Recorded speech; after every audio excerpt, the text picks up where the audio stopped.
Kita akan kembalikan perbincangan, Bang Doli. Kami pahami Bang Doli sedih berpendapat bahwa kehadiran Pak Jokowi, kemudian juga pernyataannya disampaikan depan para relawannya, hal-hal yang biasa saja. Tapi dikatakan oleh Bang Syahganda, apa yang disampaikan oleh Pak Jokowi justru bisa berpotensi merusak hubungan Bu Megawati dengan ketum-ketum partai lainnya, termasuk juga Pak Erlangga. Biarkanlah ketum partai berdiskusi sendiri tanpa perlu ada Pak Jokowi. Kalau menurut Bang Doli? Iya, enggak, saya kira kan Pak Jokowi datang ke situ, datang ke rumahnya sendiri menurut saya, karena diundang sama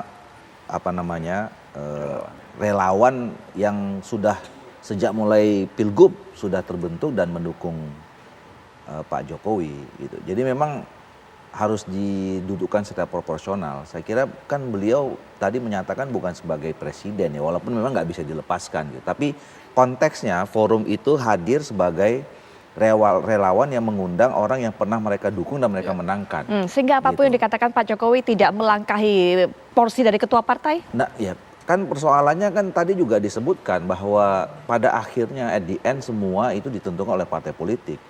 Dan kata bisikan itu kan masukan sebetulnya. Karena apa? Karena Pak Jokowi juga bertindak sebagai kepala negara yang juga bisa membangun komunikasi dengan para ketua umum partai politik.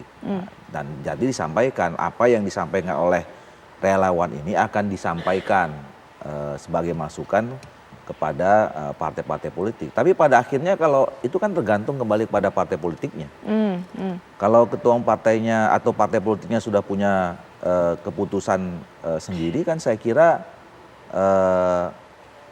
ya itu memang diatur dalam mekanisme ketatanegaraan kita bahwa pencalonan itu pada akhirnya keputusan dari partai politik masing-masing dan gabungan partai politik.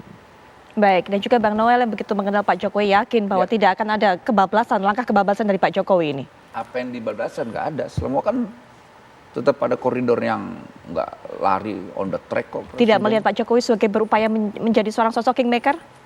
Ya soal kingmaker kan itu persepsi publik lah ya, tapi dia sebagai presiden, sebagai panutan, saya sebagai pendukungnya, kita sih selalu hormat dengan beliau, karena langkah-langkahnya kan juga tidak ada yang sampai detik ini di luar harapan kita gitu loh, masih on the track, apalagi tingkat kepuasan Presiden Jokowi di mata rakyat masih di atas 80%.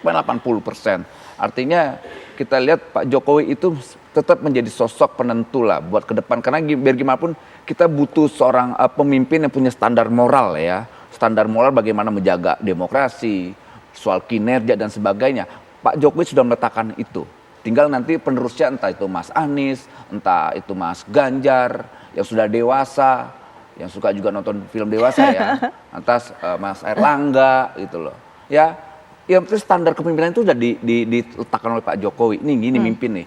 Jangan kita sebagai pemimpin, apalagi tadi menggebu-gebu, jangan mau pilihan elit gitu, kayak begitulah kira-kira. Ya, jangan terlalu elitis lah. Kalau mau bekerja buat rakyat ini, berpihak mau ideologis, ya ideologisnya bukan sebagai slogan ya, tapi ideologis dalam sebuah praktek. Berpihak, jangan nipu gitu loh.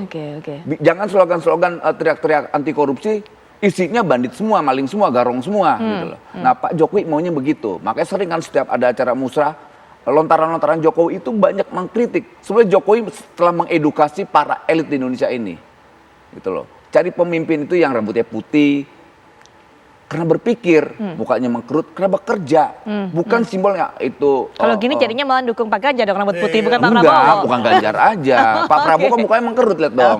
Saking mikirin keamanan Republik ini, dia nggak sempat nonton film porno, dia baca buku, ya mengkerut mukanya, gitu. Oke. Sebelum nanti Mas Syahganda juga berikan komentar apa yang disampaikan Bung Noel, yaitu masih on track. Bang Andi juga mungkin punya catatan terhadap apa yang disampaikan Bang Syahganda tadi. Ya, yang pertama saya sampaikan dengan sangat tegas bahwa Presiden sangat tahu bagaimana batasannya, dan beliau juga menyampaikan kepada kami bahwa kita tidak bisa mengintervensi terlalu jauh kepentingan partai. Jadi kalaupun beliau menyampaikan kepada pendukungnya untuk mendukung seseorang, itu hak beliau sebagai seorang politisi, jadi nggak ada yang dilanggar juga, kecuali beliau menggerakkan aparatur negara, menggerakkan aparatur pemerintah untuk memenangkan seseorang. Nah itu di luar on the track-nya gitu.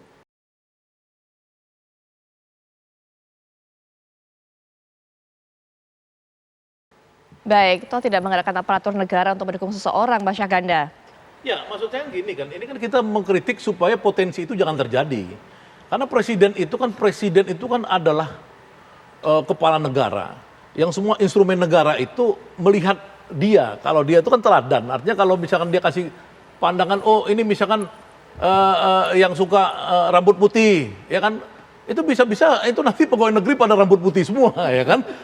Tentara misalkan lihat sinyal-sinyal misalkan ke Prabowo, oh langsung merapat ke Prabowo, misalkan. Ini kan memang dia harus tidak boleh ngasih tanda-tanda itu, kecuali dia sendiri memang di periode kedua ya, itu dia maksudnya di 2019 dia memang akan running, ya itu nggak bisa dihalangin. Kalau sekarang menurut saya untuk bangsa